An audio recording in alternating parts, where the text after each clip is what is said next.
हाम्रो एलबी काका पञ्चायत नगरपालिका वार्ड नम्बर 5 बाट निर्माणाधीन गुम्बामा श्रमदान गर्नुहुने साथै श्रम गर्नुहुने हाम्रा श्रमजीवी श्रमकर्ताहरूको लागि चाहिँ अन्नदान स्वरूप केही चामल, त्यसपछि साग, तेल, नुन लगायतको सामग्रीहरू चाहिँ आज मिति 2082 साल माघ महिनाको 7 गतेको दिन चाहिँ उहाँले आज हामी समितिलाई चाहिँ रो राखेर हस्तान्तरण गर्दै हुनुहुन्छ।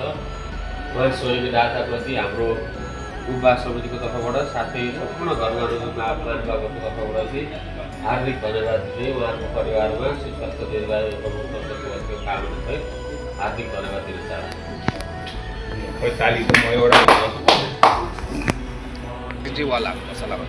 माथिल्लो तलामा चाहिँ यो तल्लोमा चाहिँ 10 किलो होइन, तल्लोमा त दुईटा 10 किलो छ। धमाधम काम हुँदैछ है हाम्रो गुम्बामा।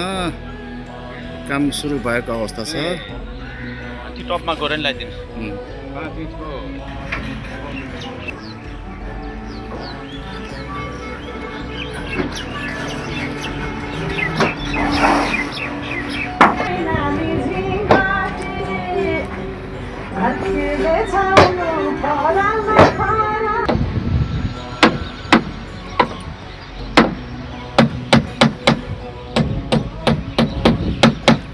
वटापट्टि काम सुरु भइरहेछ।